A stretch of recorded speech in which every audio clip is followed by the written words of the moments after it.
This channel started as an idea, and now it's becoming something more. You're part of that story now. Subscribe, and let's see where it goes. My name is Dorothy Wallace, and I have been a night person for most of my adult life. Not by choice, not at first. But after 63 years of living, I have come to understand that the hours between 10 at night and 3 in the morning belong to a different kind of world, a quieter world. A world where people show you exactly who they are because they have stopped performing for an audience. I learned that lesson in a parking garage on the outskirts of Memphis, Tennessee. I learned it from a man named Frank, and from a thermos of coffee I carried every Thursday night for almost 2 years. My husband, Gerald, died on a Tuesday in April, 3 years before any of this happened. He went the way good men sometimes go, quietly, without warning, a heart that had been working too hard for too long. We had been married 31 years. I was 60 when he died, and I remember sitting in that hospital waiting room thinking that I did not know what a person did with the second half of their life when the person they had built it with was suddenly gone. Our son Marcus lived in Seattle with his wife and their 2 boys. He called every Sunday without fail, and he had flown down twice in that first year to check on me. But he had a life, a full one. I was not going to ask him to pause it for mine. Our daughter, Renee, was 40 minutes away in Germantown.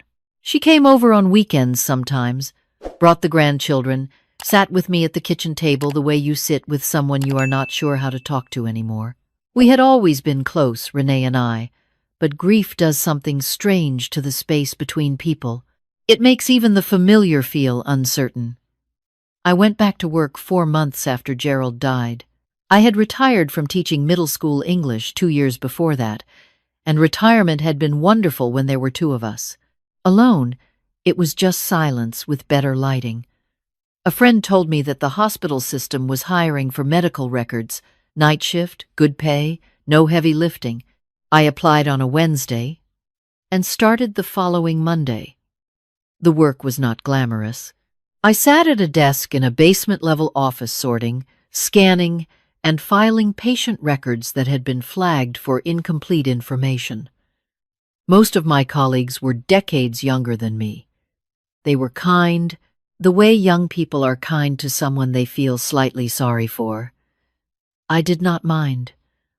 I kept to myself, did my work carefully, and at 2:30 every morning I walked to my car alone. The parking garage attached to the hospital was a 7-story concrete structure that smelled of exhaust and damp. During the day, it was full of movement and noise. At 2:30 in the morning, it was a different place entirely. The overnight security desk sat just inside the ground floor entrance, a small booth with a rotating fan and a lamp that cast a yellow circle of light onto the concrete floor. That was where I first saw Frank.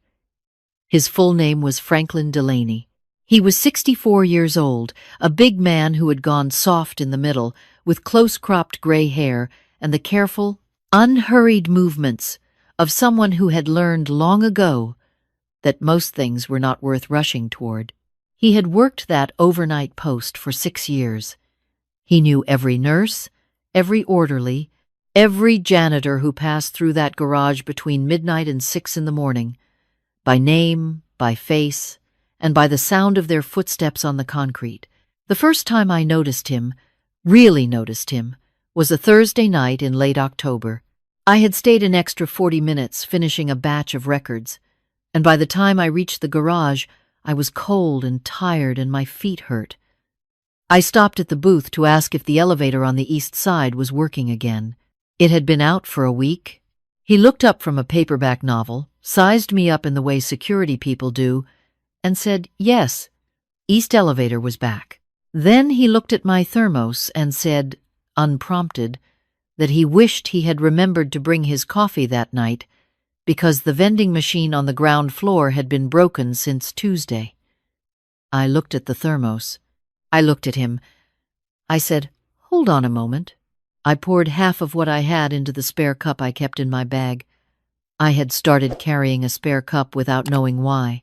Habit from years of offering Gerald coffee, while he graded papers beside me on the couch, and I handed it to him without much ceremony. He said, "You did not have to do that."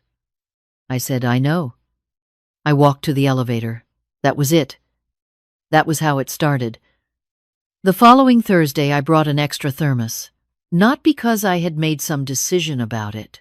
I simply found myself in the kitchen at 11 that night, filling 2 thermoses instead of 1, the way your hands sometimes know things before your mind catches up. I left one at the booth on my way in.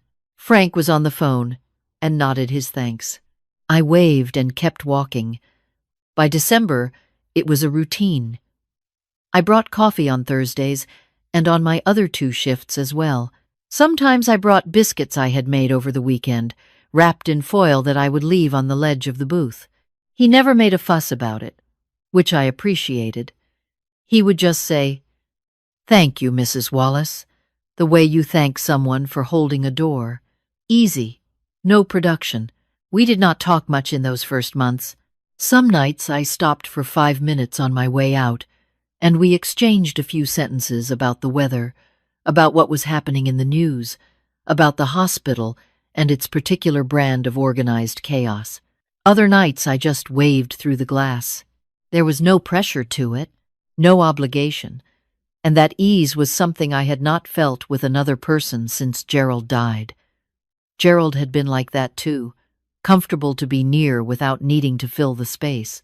I began to notice things about Frank the way you notice things about someone you spend small amounts of time with over a long stretch. He read constantly, mostly history, sometimes crime novels. He kept a photograph tucked into the corner of the booth window, a girl of maybe 8 or 9 years old, with 2 braids and a gap-toothed smile. I never asked about her. He never offered, but his eyes went to it sometimes, in the middle of a sentence, the way eyes go to something that costs you something to look at. He was observant in a way that went beyond his job. He noticed when the fluorescent light in the stairwell on level 3 started flickering before anyone else reported it. He noticed when one of the young nurses who usually left at 2:15 started leaving at 1:45 and walking faster. He told the hospital supervisor quietly, and it turned out the woman's ex-husband had started showing up near the building. Frank had seen the car twice without saying anything to the woman, because he did not want to scare her. He wanted to give her a path out first. I thought about that for a long time after I heard it. Gerald's younger brother, Raymond, had never liked me. I am going to be plain about that because it matters to what happened. Raymond Wallace was 58 years old, lived alone in a rental house in Bartlett, and had spent the better part of his adult life convinced that Gerald had received more than his fair share of everything: their parents' attention, their modest inheritance, and whatever luck had been distributed between the 2 of them. Raymond was not a violent man, as far as I knew. He was a resentful one. There is a particular kind of person who carries old grievances the way other people carry keys always on them, always reaching for them. When Gerald died, Raymond called once, said the right words in the wrong tone. I did not hear from him again for almost a year. Then he called to tell me he believed there was money Gerald had set aside in an account he was not aware of, and that as Gerald's only surviving sibling, he felt he had some right to know about it. I told him there was no such account. He told me he had spoken to someone at Gerald's old firm who suggested otherwise. I told him I would speak to my attorney. He was quiet for a moment, and then said, very evenly, that he hoped this would not become an unpleasant situation. I hung up. I did not think much of it after that. I told Renee, who told me to document the call, which I did. I called the attorney Gerald, and I had used for our estate planning a woman named Patricia Okafor, who reviewed everything and confirmed that all accounts had been properly disclosed and transferred. She sent Raymond a letter. He did not respond. 6 months passed. I settled back into my routine. Thursday nights, 2 thermoses. Frank's booth. The yellow light on the concrete floor, the sound of the city at 2 in the morning, running quieter than it did during the day. It was a Wednesday night in March when things shifted, though I did not know it yet. I had come in for a midweek shift to cover for a colleague who was out sick. It was not my usual schedule, and I was tired by midnight, running on the kind of thin energy that comes from disrupted routine. I finished my batch of files just after 1:30 and walked to the garage earlier than usual. Frank was at the booth when I came through, and he looked up from his book with the particular attention he gave to things that mattered. He said, "Mrs. Wallace, you are here late tonight." And I said, "No, actually I am early." And he said he meant on a Wednesday, not my usual schedule, and I said I was covering. He nodded. He said, "Did you drive in from the Highlands roadside tonight?" I said yes. He said, "I ask because there has been a car in the visitor lot that has been there since before my shift started at 11. Nobody has come in, nobody has gone out. It is a green sedan, 2018 or 2019 Memphis plates. It has been sitting in spot 14, which is the spot with the best sightline to the garage entrance." I stood still. I said, "That is specific." He said, "I make it my business to notice specific things." I asked him why he was telling me. He looked at me for a moment before he answered. He said, "Because I have seen that car before, not here, in your neighborhood. About 3 weeks ago, I was driving through the Highlands area on my way to see someone, and I saw that car parked on the street 2 houses down from a house I believe is yours. The white Colonial with the blue shutters and the big magnolia in the front. I felt something go quiet inside me, the kind of quiet that is not peaceful. I said, "You know where I live?" He said, "Mrs. Wallace, I have driven you home twice when your car was in the shop and you did not want to wait for a rideshare at 2 in the morning. You asked me not to bother and I told you it was no bother. I remember the house because of the magnolia tree. My mother had one just like it. I had forgotten about those 2 drives. They had been unremarkable, comfortable. He had waited until I was inside before pulling away. I had thought nothing of it. I thought about it now. I asked him if he was sure it was the same car. He said he had written down the plate number when he first noticed it in the visitor lot. He slid a small notepad across the counter. 6 digits, neat handwriting. He said he also had the plate from the car he had seen on my street, which he had noted because something about it sitting there that long on a residential block had bothered him. He had written both down, and they matched. I sat down in the plastic chair beside the booth that was there for waiting family members during emergencies. I said, "I think I know who that car belongs to." Frank said, "You don't have to tell me." I said, "No, I think I do." I told him about Raymond, about the phone call, about the letter from Patricia, about the money he believed Gerald had hidden. I told him about the conversation 6 months ago and the silence after it. Frank listened the way he always listened, without interrupting, without filling the pauses with reassurances. When I finished, he said, "Has anything been moved in your house recently? Anything that looked disturbed, even slightly?" I thought. I said, "Last month I thought I had left my reading glasses in the kitchen and found them in the hallway. I thought I had misplaced them. And once, about 2 weeks ago, I came home and the back door that I always check twice was unlocked. I was certain I had locked it." Frank was quiet. He said, "I don't want to alarm you more than necessary, but I think you should call your daughter tonight, not go home alone, and tomorrow morning I think you should call the attorney and also the police non-emergency line to get this documented." I said, "You think he has been in my house?" Frank said, "I think it is possible. I think he believes there is something in your house worth looking for. Documents, maybe, or something that belonged to Gerald." I thought about my filing cabinet in the home office, the one Gerald had used for years, the one I had not fully gone through since he died, because every time I opened it I could smell him. That particular mixture of cedar and old paper that had meant husband and home for 31 years. I called Renee at 1:53 in the morning. She answered on the second ring, which told me she had not been fully asleep. I told her what Frank had told me. She was quiet for 10 seconds and then said, "Mama, stay right there. I am coming to get you." I stayed. Frank walked me to Renee's car when she arrived 40 minutes later. He said he would keep a log of the green sedan's activity and give it to me the next day. He said to make sure the attorney had copies of everything. Renee held my hand the whole drive home. What Raymond had been looking for, Patricia Okafor explained to me 3 days later, was a document Gerald had kept in that filing cabinet, a signed letter from their father, dated 4 years before he died, acknowledging a debt Raymond had borrowed and never repaid, a debt that, under the terms of their father's estate, was supposed to have been deducted from Raymond's inheritance, but had been overlooked by the estate attorney at the time. It was not a small amount. Gerald had known about it, but had never pushed Raymond on it because he did not want the conflict. He had simply kept the letter.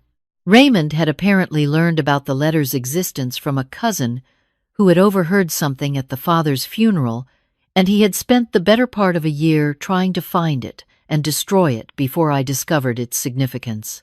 He had been in my house at least twice. The locks on the back door showed signs of tampering that a locksmith confirmed when I had him come out that Friday. Nothing had been taken.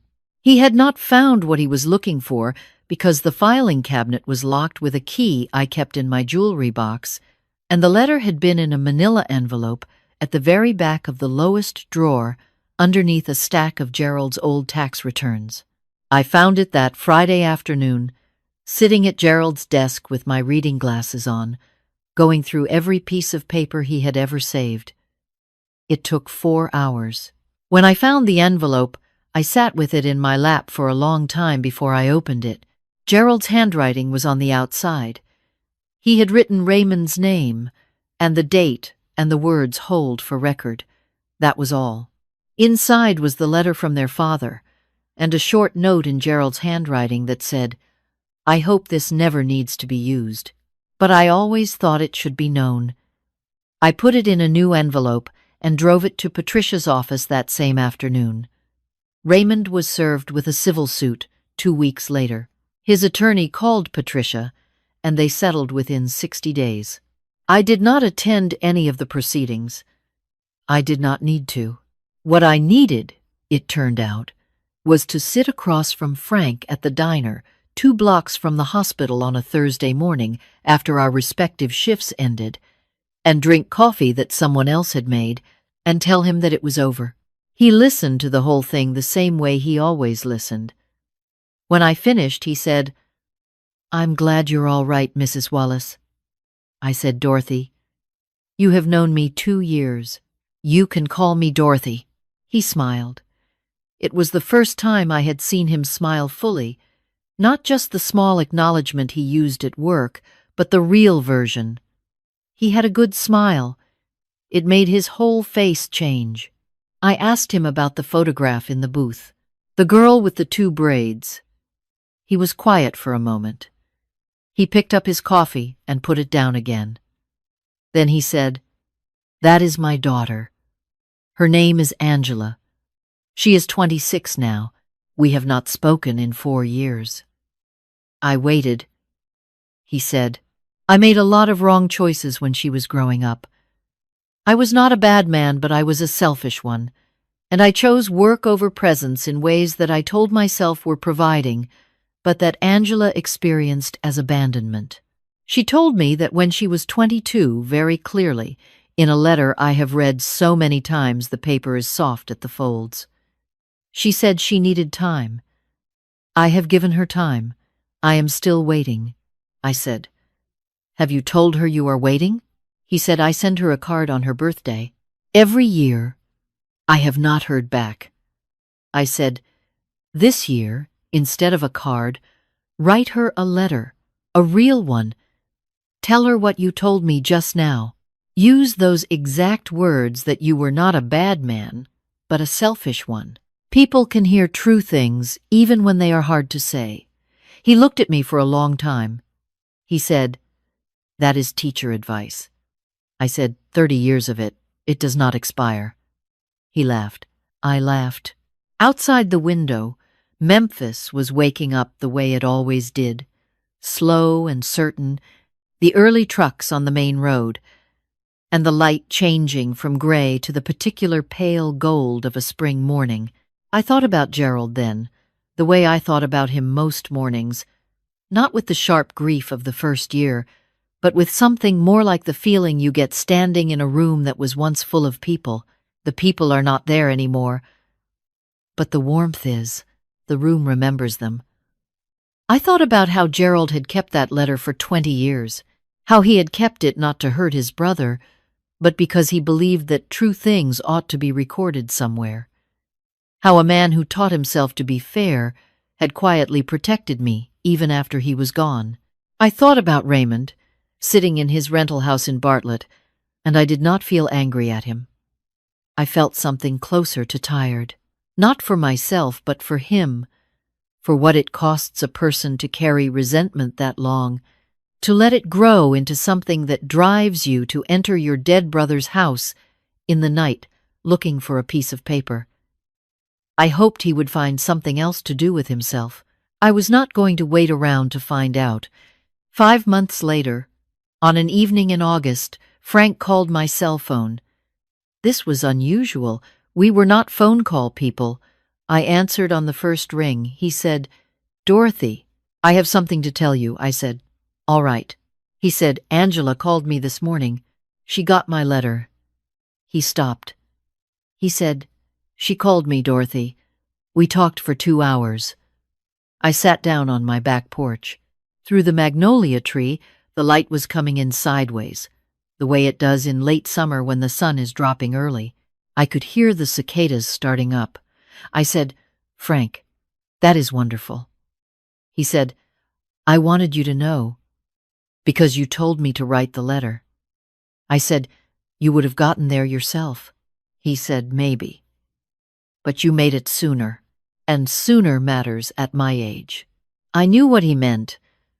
At 63, at 64, you understand that sooner matters in a way you did not quite understand at 40. Every good thing that happens sooner is a gift, because you have lost enough things to know that time is the one currency that does not refill.